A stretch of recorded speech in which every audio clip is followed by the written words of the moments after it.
Is America being stabbed in the back by its own leaders?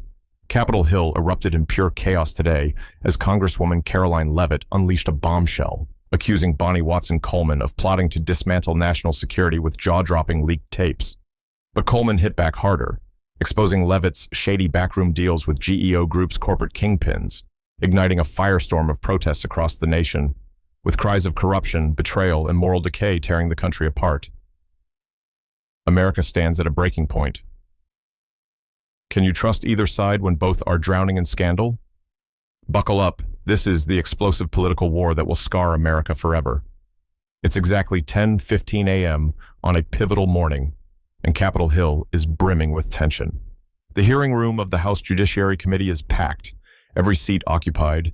Cameras flash incessantly, capturing every subtle movement, every uncomfortable glance.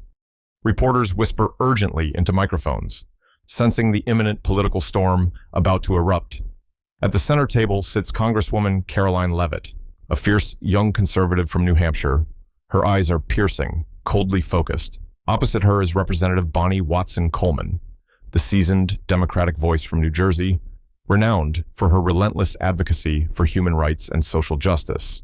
The committee chairman, clearly anxious, strikes his gavel repeatedly, calling for order.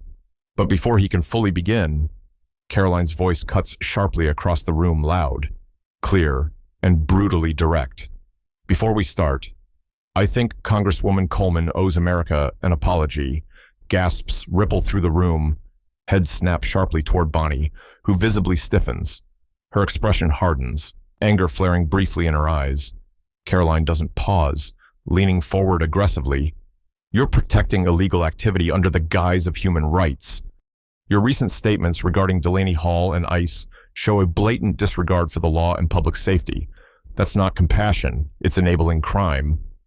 Bonnie's hand slams down forcefully on the table, echoing loudly through the stunned silence. Her voice rings out, vibrating with restrained fury. Enabling crime, Congresswoman Leavitt. Enforcing human rights isn't enabling crime, it's fulfilling our moral duty. Your version of law and order tears families apart. Is that the America you stand for? Karoline instantly fires back, her tone dangerously calm. My America is one where laws matter. Representative Coleman. Where children aren't used as emotional shields by politicians seeking cheap political points. Bonnie's eyes widen sharply, face flushing with anger. You dare accuse me of exploiting children, Bonnie demands sharply, her voice rising with emotion. Your policies have put kids behind bars. Congresswoman, real children, real trauma. Don't talk to me about morality. Chaos erupts. Voices shout from every direction, committee members and journalists scrambling to intervene. The chairman frantically pounds his gavel, repeatedly demanding order. But it's too late. The conflict has ignited beyond control, rapidly becoming a symbolic battle between two irreconcilable visions for America. The live broadcast's comment sections explode in real time, filled with outrage, confusion, and intense debate. Twitter trends burst forth instantly, #Karoline. Takes charge. Bonnie fights back. Across America, citizens lean toward their screens, riveted, unable to turn away from the political warfare unfolding live. Meanwhile, Karoline and Bonnie remain locked in a defiant stare, neither willing to yield. They represent not just themselves, but two halves of a deeply divided nation. The rift between them isn't merely ideological, it's personal, visceral, impossible to bridge. America watches nervously as the hearing descends into chaos, an ominous reflection of the nation itself, bitterly divided, uncertain, and standing dangerously on the edge. In the chaotic aftermath of their explosive confrontation, Americans across the nation suddenly found themselves asking, who exactly are these two powerful women shaping today's political battlefield? Karoline Leavitt, just 27, represents a dynamic new generation within the Republican Party. Born and raised in New Hampshire, Karoline rapidly climbed the political ladder with a mix of charismatic intensity and unapologetic conservatism. She first emerged as a key spokesperson during former President Trump's tumultuous campaigns, known widely for her fiery speeches and relentless attacks against progressive policies. Karoline's uncompromising stance on immigration, border security, and law enforcement has electrified conservatives and sparked fierce backlash from her liberal opponents. Critics often label her rhetoric as dangerously divisive, yet supporters admire her precisely for this unyielding, combative spirit. In stark contrast stands Bonnie Watson Coleman, 80 years old, a seasoned Democrat from New Jersey with decades of experience advocating for social justice. Bonnie's career began long before Karoline was even born, marked by passionate battles for civil rights, criminal justice reform, and immigrant protections. Known for her calm yet fiercely principled demeanor, Bonnie embodies the progressive wing of the Democratic Party. Her dedication to human rights, especially regarding immigrant children and marginalized communities, has earned her deep respect among progressives. Opponents accuse Bonnie of prioritizing emotion over practicality, but her supporters see in her a moral clarity and steadfast compassion that America desperately needs. Two vastly different women, two fundamentally opposed visions for America. Karoline champions security and rule of law, portraying Bonnie's compassion as reckless, emotional manipulation. Bonnie, meanwhile, sees Karoline's approach as inhumane, a dangerous abandonment of America's core values.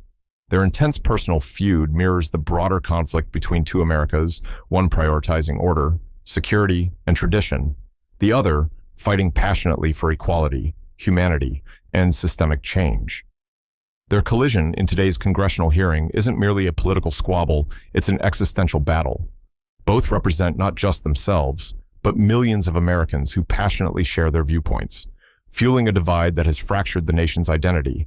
Their names, Karoline and Bonnie, now symbolize the turbulent soul of America itself, conflicted, divided, and uncertain about its future.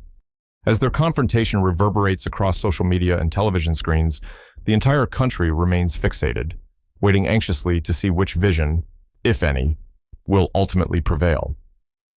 To truly grasp the significance of today's explosive confrontation between Karoline Leavitt and Bonnie Watson Coleman, one must understand the political turmoil surrounding Delaney Hall, a controversial immigrant detention center located in Newark, New Jersey. Delaney Hall, run by the GEO group, has long been a lightning rod for controversy. Originally shut down amid intense pressure during President Biden's administration, the facility was recently reopened under the revived Trump presidency, sparking outrage among Democrats and widespread celebration among Republicans. The center's reopening swiftly turned into a fierce ideological battleground, epitomizing the broader national conflict over immigration and human rights. For conservatives, Delaney Hall represents a necessary restoration of law and order, a symbol of America reclaiming control of its borders after what they perceive as years of open border chaos. Republican leaders repeatedly highlight stories of drug trafficking, human smuggling, and crime allegedly linked to illegal border crossings, emphasizing the urgent need for secure detention facilities. Karoline Leavitt herself has become a leading voice in this narrative, arguing passionately that facilities like Delaney Hall are critical tools for protecting American citizens and maintaining national sovereignty. Conversely, Democrats led prominently by Bonnie Watson Coleman vehemently opposed Delaney Hall's reopening, branding it a moral disaster and a violation of fundamental human rights. Bonnie, echoing her party's progressive wing, argues that GEO Group profits directly from human suffering, accusing the company of systemic abuses and deplorable conditions within its facilities. Democrats cite disturbing reports from advocacy groups detailing alleged mistreatment, neglect, and even deaths in detention as evidence of Delaney Hall's fundamental inhumanity. This ideological battle intensified dramatically in recent weeks as both sides mobilized for today's congressional hearing, focusing specifically on ICE funding. Republicans argue that defunding or shutting down these facilities jeopardizes national security, while Democrats insist that taxpayer dollars must never subsidize cruelty. Public sentiment quickly polarized, fueled by relentless, emotionally charged media coverage from both conservative and progressive news outlets. Fox News consistently featured segments highlighting immigrant-related crimes, strongly backing Karoline's narrative that facilities like Delaney Hall protect American families. Meanwhile, MSNBC aired emotional testimonies from immigrant detainees and their families, firmly aligned with Bonnie's human rights advocacy. The media storm turned the once local issue of Delaney Hall into a national flashpoint, encapsulating America's bitter ideological divide. Today's Judiciary Committee hearing, therefore, was never merely procedural, it was destined to become a decisive showdown. Lawmakers arrived prepared not simply for debate, but for political warfare. Karoline and Bonnie each understood clearly the stakes involved. For Karoline, this was a critical opportunity to reinforce the conservative mandate of border security and law enforcement. For Bonnie, it was a vital moment to stand up against what she and her supporters perceive as the erosion of American compassion and humanity. The tension in the room that morning was no accident. It was a culmination of months, even years, of political and social polarization. Every camera flash, every shouted accusation, every raised voice within the congressional chamber reflected the intensity of a nation grappling with two competing visions of its own identity. As Americans tuned in live, deeply divided, they realized the implications of today's events extended far beyond Delaney Hall itself. At stake was nothing less than the nation's moral compass, its identity, its future, and its ability to reconcile two dramatically opposed viewpoints. The ideological fault lines represented by Karoline Leavitt and Bonnie Watson Coleman had become not just political debates, but a profound question hanging ominously over America. What kind of country do we truly want to become? As the Judiciary Committee hearing resumed after a tense recess, the tension inside the packed chamber was palpable. Every eye, camera, and microphone focused intensely on two figures at the center of the storm, Karoline Leavitt and Bonnie Watson Coleman. Karoline was first to reclaim the microphone, leaning forward aggressively, her voice slicing through the tense silence with unmistakable clarity. "Representative Coleman, let's be absolutely clear," Karoline began, eyes locked onto Bonnie's. "Facilities like Delaney Hall exist to protect American families, to uphold our laws and maintain order at our borders. Why is it that Democrats consistently put the interests of those who break our laws above the safety and security of law-abiding citizens?" Bonnie's gaze hardened instantly, her response swift and unyielding. "Let me correct you. Congresswoman Leavitt," Bonnie shot back sharply. "The issue isn't about protecting Americans, it's about respecting human rights and basic dignity. Do you think putting children behind bars keeps America safe?" Karoline leaned even closer, her voice dropping to an icy, dangerous tone. "Representative Coleman, emotional rhetoric doesn't change facts. No one wants children in detention, but when families break laws and cross our borders illegally, there must be consequences. Ignoring those consequences is irresponsible leadership." Bonnie's expression darkened, her voice trembling with controlled anger. "Consequences. Consequences like permanent psychological trauma, Congresswoman. Are those acceptable collateral damages to you?" Karoline's reply was instant, laced with sharp disdain. "What's unacceptable is using emotional manipulation to ignore laws designed to protect our citizens. Do you deny that crime rates associated with unchecked immigration have soared under your policies?" Bonnie straightened sharply, leaning directly into the microphone, her voice forceful and direct. "I deny the deliberate fear-mongering you and your party engage in. Real security doesn't require cruelty, it requires compassion and justice." Karoline shot back rapidly, each word pointed and precise. "Justice. You and your progressive allies seem determined to dismantle justice entirely, replacing law enforcement with unchecked chaos under the guise of human rights." Bonnie's reply thundered across the room, voice rising passionately. "Unchecked chaos. What about the chaos caused by separating innocent children from their parents?" "Congresswoman, that's the chaos. America should fear your brand of cruelty disguised as security." Karoline shook her head fiercely, her tone turning mocking yet deadly serious. "Emotional theatrics might score political points among your progressive base, but they don't protect our borders. If Democrats had their way, facilities like Delaney Hall would vanish, leaving us defenseless." Bonnie fired back swiftly, eyes blazing. "Defenseless against what? Defenseless against desperate families seeking a better life. Your party's relentless demonization of immigrants is the true threat to American values." Karoline raised her voice sharply, her anger unmistakable. "The true threat is ignoring the reality that laws exist for a reason. Without laws, without enforcement, we have no country. You and your colleagues consistently prioritize emotion over reason." Bonnie countered without hesitation, voice shaking with moral conviction. Emotion over reason. Compassion isn't weakness. Congresswoman, it's strength. America's greatness has always been built on compassion and decency, not fear and cruelty. Karoline scoffed openly, her eyes narrowed in open contempt. Decency? Is it decent to exploit human suffering for political gain? Representative Coleman. Because that's exactly what you're doing. Bonnie slammed her hand down forcefully on the table, her voice rising even higher. And is it decent to cage children and call it safety? Congresswoman Leavitt. America knows better, and we will not remain silent. At this, the committee chairman desperately tried to regain control, banging his gavel repeatedly, his voice strained and frustrated. Order, order. This committee demands decorum. But neither Karoline nor Bonnie seemed willing to yield, their fierce exchange rapidly descending into a chaotic verbal duel. Karoline leaned forward, eyes blazing defiantly. America demands security, Representative Coleman, and it will never come from your dangerous, reckless policies. Bonnie's response was immediate, sharp, and equally defiant. Security built on cruelty is no security at all. Congresswoman, it's tyranny. Their fiery exchange continued unabated, each sentence sharpening the ideological divide separating them and their supporters across America.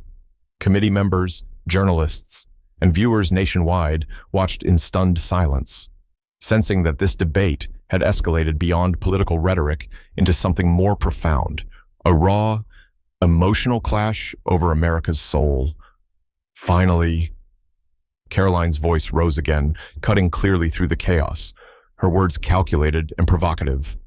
If your version of compassion leads to chaos and lawlessness, then I'll proudly stand with security and order, Representative Coleman, because without laws, compassion means nothing. Bonnie stood sharply, voice thundering back with equal force. And I'll proudly stand with compassion and humanity, Congresswoman Leavitt, because without humanity, America is nothing. The room erupted once more into heated shouting, accusations flying from every direction. The chairman continued desperately pounding his gavel, unable to restore order. Social media immediately exploded with polarized reactions, hashtags flooding Twitter feeds as citizens passionately took sides. Karoline and Bonnie, meanwhile, remained locked in a defiant stare, neither backing down. Each represented not just themselves, but millions of Americans fiercely committed to their opposing visions of the country. For Karoline, America demanded law and order. For Bonnie, America demanded justice and compassion. Both were unyielding, both were passionate, and neither was willing to compromise. As the hearing devolved into unprecedented chaos, millions of Americans watching at home recognized this fierce ideological clash was not just political theater, it was a defining moment, laying bare America's deep internal conflict and forcing the nation to confront uncomfortable questions about identity, morality, and the future. In this heated, historic confrontation, no easy answers emerged, only deeper divisions, harsher rhetoric, and the unsettling realization that America's ideological war had truly reached a boiling point. As the intense confrontation between Karoline Leavitt and Bonnie Watson Coleman escalated, the tension inside the Judiciary Committee room reached a breaking point. Millions watching the live stream held their breath. Sensing that something major was about to unfold, Karoline suddenly signaled to an aide, who promptly handed her a small electronic device. With practiced calm, Karoline raised her voice clearly, commanding immediate silence. America deserves the truth. Representative Coleman claims compassion as her motive, but here's the reality. She declared sharply, "We've obtained a recording from a private meeting between Representative Coleman and certain activist groups." Bonnie visibly tensed, suspicion flashing through her eyes. Karoline pressed play without hesitation. The room grew silent as the audio crackled to life, echoing unmistakably across the chamber. "If we generate enough political pressure," Bonnie's voice was clearly audible, firm and calculated, "we can make it impossible for ICE to operate regardless of legality or necessity. It's about leveraging public outrage to force their hand." Gasps of disbelief filled the room. Committee members exchanged stunned looks. Journalists furiously scribbled notes. Bonnie, momentarily speechless, quickly composed herself, leaning forcefully toward her microphone. "Congresswoman Leavitt, you're taking a private discussion entirely out of context." Bonnie responded firmly, though her voice trembled slightly with anger. That conversation was about advocacy and policy change, not undermining law enforcement. Karoline interrupted sharply, eyes cold with determination. "Representative Coleman, the recording speaks for itself. You've admitted deliberately obstructing federal operations. That's not advocacy. That's sabotage." The chamber erupted into shouting once again, with lawmakers from both parties yelling accusations and counterclaims. Bonnie's voice rose sharply, cutting through the chaos. "If we're discussing sabotage, Congresswoman Leavitt," Bonnie said, pulling out a manila folder from her briefcase, "perhaps you'd like to explain your private meeting shortly before the ICE funding vote with GEO group executives." Karoline's expression shifted abruptly, shock quickly masked by fierce defiance. Bonnie held up the documents, her voice resonating strongly through the room. "You accuse me of manipulation, yet here's documented proof that you secretly coordinated with GEO Group, the very organization profiting directly from facilities like Delaney Hall." The room exploded into chaos.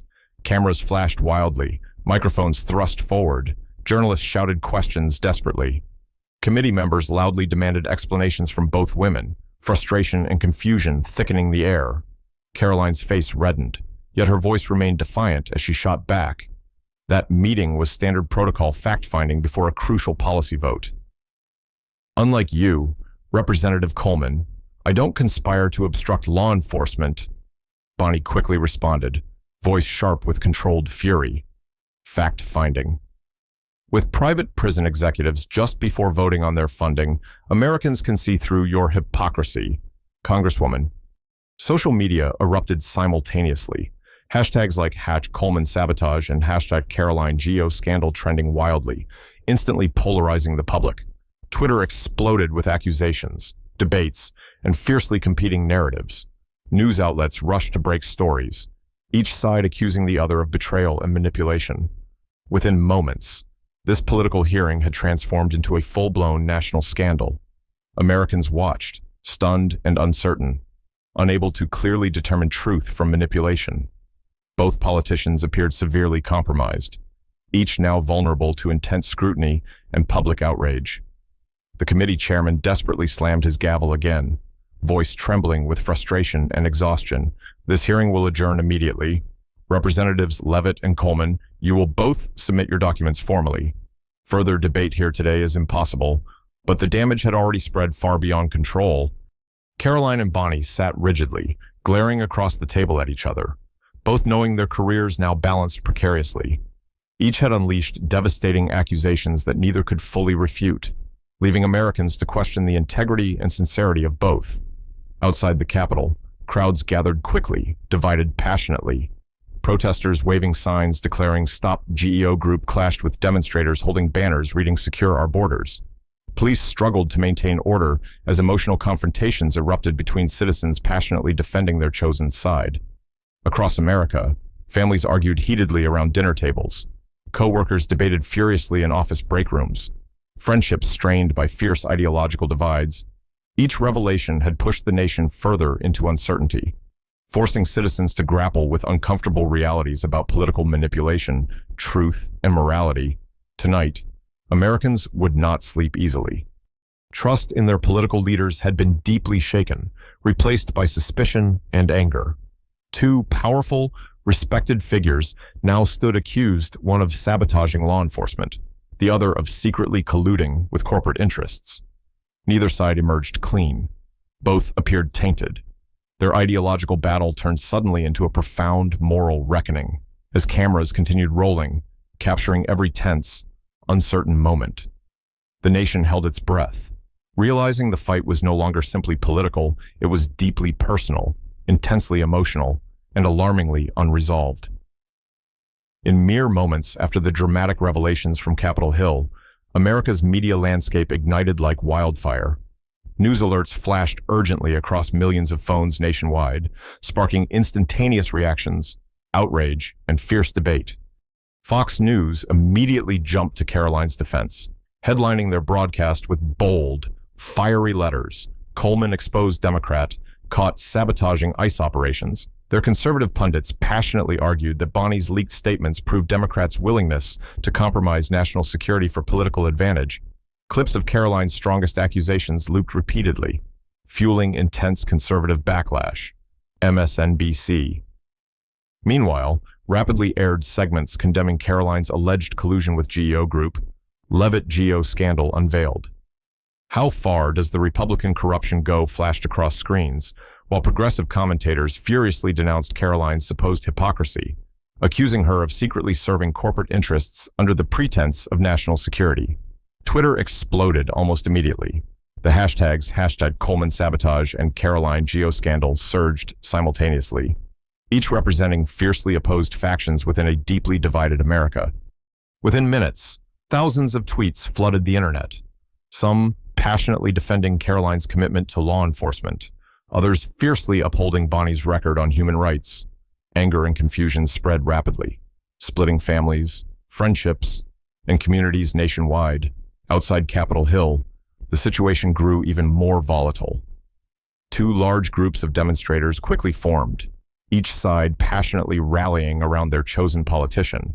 Protesters supporting Bonnie carried signs declaring, "End GEO's cruelty," and chanted slogans emphasizing compassion and human dignity. Opposite them stood Karoline's supporters, holding banners reading "Law and Order Now" and "Defend America's Borders," angrily chanting demands for security and accountability. Local police quickly moved in to manage the escalating tensions, struggling to maintain control as shouting matches broke out. Television crews rushed to capture every dramatic moment, broadcasting live to millions of captivated viewers. Images of protesters confronting one another became emblematic of America's bitter ideological divisions, further fueling national anxiety and polarization. Meanwhile, newspapers across the nation raced to publish special editions dissecting the scandal. The New York Times ran a critical editorial lamenting the erosion of public trust, titled starkly, "A Nation Betrayed When Political Leaders Fail America." The Washington Post, attempting neutrality, questioned the authenticity and context of the leaked recordings, but nonetheless expressed grave concern over the implications of both accusations. Even popular late-night talk shows couldn't ignore the national drama. Jimmy Fallon sarcastically joked, "Today, Capitol Hill proved politics is just reality TV, complete with secret tapes, corporate conspiracies, and plenty of screaming matches." Yet behind the humor lay genuine worry, a collective national anxiety that America's political system had reached a breaking point. Pollsters immediately reported sharp, sudden shifts in public opinion. Karoline's approval ratings dropped among moderate voters disturbed by her GEO group meeting, while Bonnie's progressive supporters expressed shock and disappointment over her leaked statements. Both politicians faced intense scrutiny, their reputations and political futures hanging precariously in the balance. Dinner tables, workplaces, and coffee shops erupted into passionate, often heated debates. Americans struggled deeply with conflicting emotions, unsure who, if anyone, they could trust. Many expressed exhaustion, frustration, even hopelessness at the relentless political turmoil consuming their daily lives. As the sun set over an increasingly fractured America, one truth became painfully clear. Today's scandal had not just damaged two politicians, it had further torn apart a nation already struggling with deep ideological divides. Citizens now confronted uncomfortable questions about truth, morality, and the very fabric of their democracy. Across America, millions turned off their televisions and phones late into the evening, troubled and restless. The nation lay awake, questioning if unity was even possible anymore, or if the ideological warfare had finally become irreparable. As dusk fell over Washington, D.C. that evening, the Capitol building stood silently against the fading twilight, a quiet monument to the bitter divisions consuming America. Inside, the chaos had finally subsided, leaving behind only echoes of accusations, anger, and unresolved tension. Outside, Karoline Leavitt exited swiftly, flanked by aides and security. Cameras flashed, journalists shouted relentlessly, demanding clarity. "Congresswoman Leavitt, did you knowingly collude with GEO Group executives before the ICE funding vote?" one reporter called urgently. Karoline paused briefly, eyes blazing fiercely despite evident exhaustion. Her voice came strong and defiant. My only collusion is with American safety and lawfulness. I will never apologize for protecting our borders. Moments later, on the opposite side of the Capitol, Bonnie Watson Coleman faced a similar storm of questions from the press. Representative Coleman, are your efforts truly about human rights or political leverage, as your critics claim, shouted another journalist. Bonnie's expression tightened, her voice resonating powerfully across the gathered crowd. I've spent my life fighting for justice and human dignity. These allegations are twisted and unfair, but my commitment remains unshakable. Neither woman offered apologies, neither backed down. Their defiant stances symbolized perfectly America's bitter ideological divide, two radically different visions, each passionately convinced of its own righteousness, both refusing compromise. Across the nation, Americans faced a sleepless night filled with doubt and uncertainty. Social media remained ablaze, citizens fiercely defending or condemning both politicians. Friendships strained, families argued bitterly, and workplaces divided by tense silences. Trust, already fragile, had shattered further, leaving millions wondering who, if anyone, they could believe. On late-night television, analysts voiced solemn concerns. Highlighting a grim truth, today's events reflected more than just political drama. They exposed a nation deeply torn, a country unable to find common ground even in basic human decency. Commentators asked openly, has America reached the point where unity is impossible, reconciliation unthinkable? As night settled, the Capitol dome, illuminated softly by streetlights, loomed symbolically over a fractured America. Once a proud beacon of democratic ideals, it now stood as a stark reminder of division, distrust, and ideological warfare. Americans retired restlessly, troubled by an unspoken fear that the nation's divisions had become irreparable. Across screens nationwide, news anchors concluded broadcasts somberly, emphasizing the unanswered questions lingering over today's dramatic events. Was Karoline Leavitt truly motivated by a desire for safety and order, or had she compromised herself morally for corporate interests? Was Bonnie Watson Coleman genuinely fighting for justice and humanity, or had she cynically exploited human suffering for political advantage? And perhaps most troubling of all, was America still capable of bridging its deep divides, or had ideological warfare permanently fractured its national identity? Tonight, no answers emerged, only a nation deeply conflicted, uncertain, and painfully aware of its own internal crisis. As the Capitol lights dimmed slowly, the silence left behind seemed deafening, echoing a single, haunting question. What kind of country would America choose to become tomorrow?